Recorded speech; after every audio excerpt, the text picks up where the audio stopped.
Jésus-Christ selon saint Matthieu. À toi, Seigneur Jésus. En ce temps-là, Jésus disait à ses disciples, « Lorsque vous priez, ne rabâchez pas comme les païens.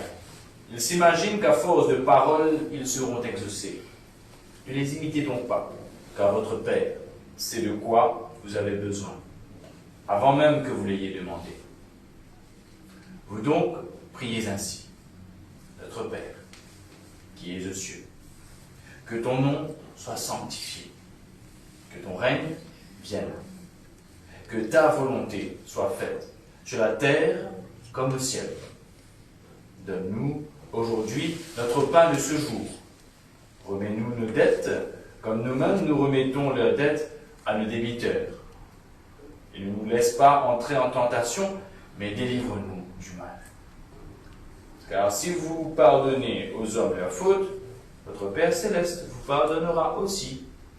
Mais si vous ne pardonnez pas aux hommes, votre Père non plus ne pardonnera pas vos fautes.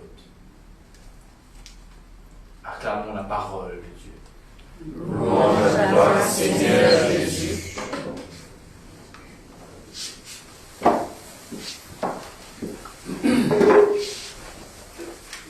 Donc hier, nous t'y dit que la véritable religion, c'est la religion intérieure. Ton Père qui est là dans le secret de foi.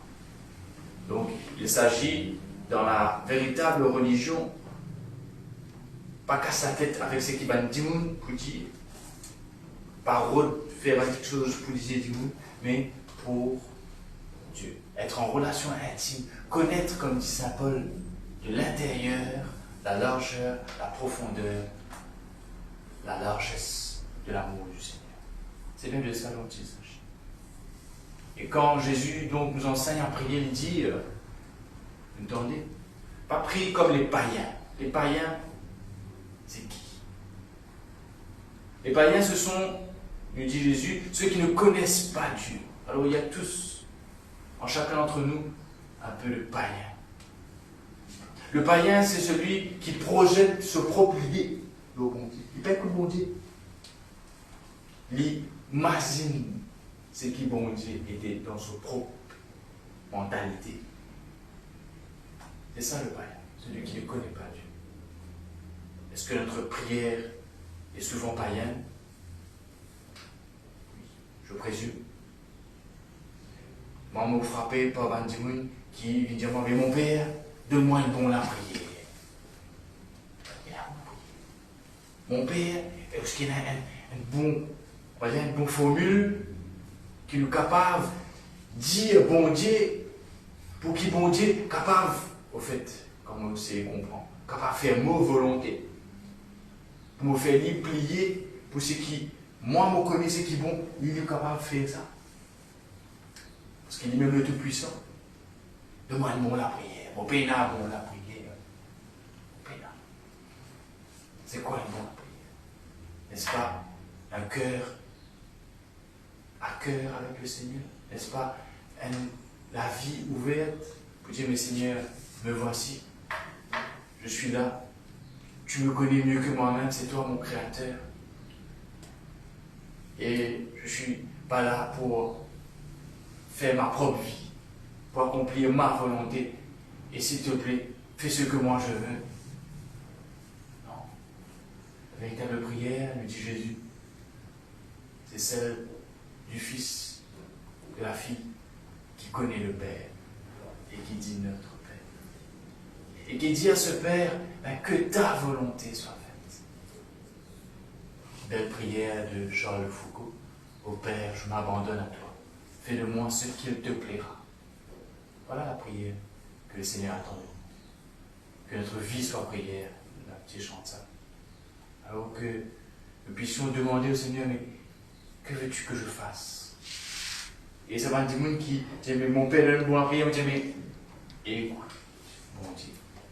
Tous les jours, prends le temps avec la parole de Dieu. Est-ce que tu connais Dieu? Est-ce que tu sais qui il est pour toi? Est-ce que tu sais qu'il est un Père? Est-ce que tu sais qu'il est ton Créateur? Est-ce que tu prends le temps pour l'écouter? Qu'est-ce qu'il veut pour toi? Est-ce que dans les choix fondamentaux qu'il nous peut poser dans la vie, est-ce qu'il nous prend les temps, professionnellement, pour m'aider quand on doit avoir une fiançaille, je vais fréquenter? Est-ce que nous demandons le Seigneur, est-ce que c'est la bonne personne pour moi? Au père compagne, ça va un jeune qui peut poser la question, est-ce que la voie de la prêtrise, c'est la voie qui me convient? Est-ce que c'est ce que le Seigneur veut pour moi? Bien sûr, j'ai un désir et que je remets au Seigneur. Et sans cesse, dans le séminariste comme ça, je te remets, c'est éprouvant, c'est difficile, de te remettre, je te l'appelle à l'église, comme pour dire, mais voilà, Seigneur, je désire, mais je m'en remets à ta volonté, qui passe par celle de l'église. Alors nous aussi, frères et sœurs, à nous pose, tu vois, un choix important qu'il y en a pour nous faire devant le Seigneur. À nous demander cet esprit d'écoute, de le connaître profondément, pour pouvoir vivre comme lui. Qu'est-ce que Jésus aurait fait? Qu'est-ce qu'il aurait dit à ma place? Quelle est la volonté du Père pour moi? Qu'est-ce que Dieu veut que je fasse? Et cela nous découvrir petit à petit, dans l'écoute lente et mûrissante de la parole. Et à la fin de cet évangile qui nous tendait, nous trouvons quelque chose qui nous scie avec le Seigneur des Mannes. Nous demandons que ta volonté accomplie, et que veut Dieu, nous le découvrons à la fin de cet évangile, c'est que nous puissions vivre le pardon, ne pas finir avec cause ça, insister à chaque fois dessus. Le pardon comme une espèce de chemin qui s'ouvre dans notre cœur pour que la miséricorde de Dieu puisse se faire, pour que cette volonté de Dieu de voir tous ses enfants unis puisse s'accomplir. Remettez nos dettes à un Dieu qui doit à toi. Comme toi-même, Seigneur, tu nous remets nos dettes.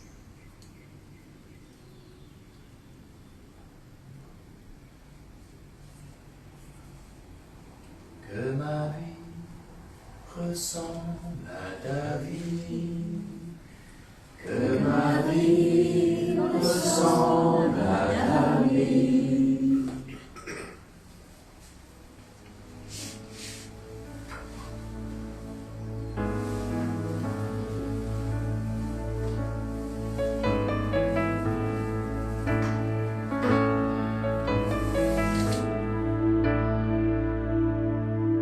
Seigneur, enseigne-nous comment prier.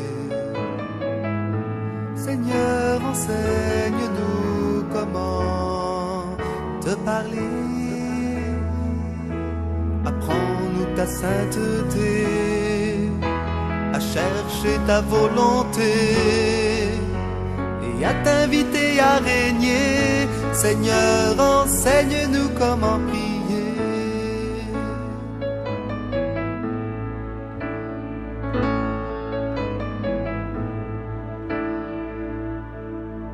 Seigneur, enseigne-nous comment prier.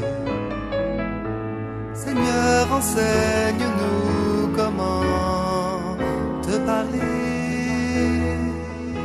Prodigue-nous à manger, oh pardonne nos péchés et apprends-nous à pardonner. Seigneur, enseigne-nous comment prier. À résister au mal, à ne pas céder, pour qu'en nous tu sois glorifié. Seigneur, enseigne-nous comment prier. Seigneur, enseigne-nous comment prier. Seigneur, enseigne-nous comment prier.